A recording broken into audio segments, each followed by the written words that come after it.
Olá a todos! No Café com Journal vamos apresentar uma breve seleção dos artigos mais notáveis publicados na cardiologia na última semana. Começando com a revista Circulation, que trouxe um tema muito em alta na cardiologia atual, especialmente para os lipidólogos mais lipidocêntricos, que é o uso dos inibidores do PCSK9. Sabemos que essa classe medicamentosa tem o potencial de reduzir o LDL em até 60% dos pacientes que já estão com terapia hipolipemiante otimizada. O Fourier foi o primeiro estudo a avaliar o inibidor de PCSK9 com a medicação evolocumab. A população estudada tinha alto risco cardiovascular e com doença arterial manifesta, seja infarto, AVC ou doença arterial periférica. Entretanto, não diferenciou se esses pacientes se encontravam na fase aguda ou crônica da doença coronariana.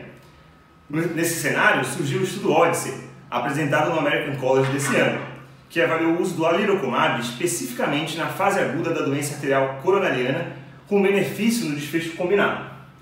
Em resposta ao Odyssey, foi publicado essa semana uma subanálise do estudo Fourier que separou os pacientes que se encontravam na fase aguda do infarto, mostrando uma redução do desfecho combinado, inclusive maior que o resultado encontrado nas demais populações estudadas. Essa subanálise, portanto, coloca o evolocumab como uma alternativa razoável ao alirocumab na fase aguda do infarto. Já no European Heart Journal, nós temos o estudo EMANATE, que avaliou um dos novos anticoagulantes orais, a apixabana, versus varfarina ou heparina no cenário da cardioversão da fibrilação atrial.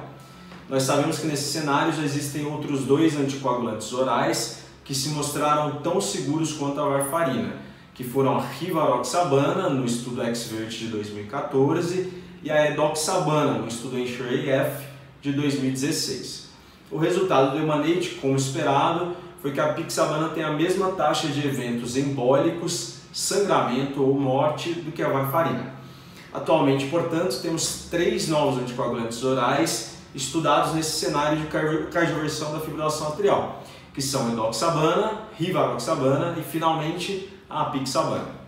Já o JAMA, nessa semana, resgatou a temática do tratamento clínico da insuficiência cardíaca, um tópico que por muito tempo caminhou a passos lentos pela sombra da produção científica, com uma limitação do tratamento aos beta-bloqueadores, ECA-LBRA e inibidor da aldosterona. Estamos falando do estudo Paradigma, publicado em 2014 e que testou uma nova classe medicamentosa, o Entresto, que é um inibidor de neprisilina associado ao valsartana, e que mostrou uma redução da mortalidade e da internação por insuficiência cardíaca de 20%. Seguindo uma tendência mundial da avaliação holística do paciente, não só focando nos hard endpoints, essa semana saiu também uma subanálise do Paradigma, avaliando os efeitos do Entresto nas atividades físicas e sociais dos pacientes. Foi observado um impacto positivo do Entresto quando comparado ao enalapril, especificamente para a realização de atividades domésticas e atividade sexual. Mudando um pouco de tema, nós sabemos que o uso do implante percutâneo de válvula aórtica, ou TAV, vem crescendo. Inicialmente usada para pacientes com risco cirúrgico proibitivo, mas atualmente vem ganhando força em pacientes com risco intermediário, conforme avaliado nos estudos Partner 2 e CERTAV. A revista JACC dessa semana traz uma interessante análise a respeito de uma complicação pouco difundida da TAV.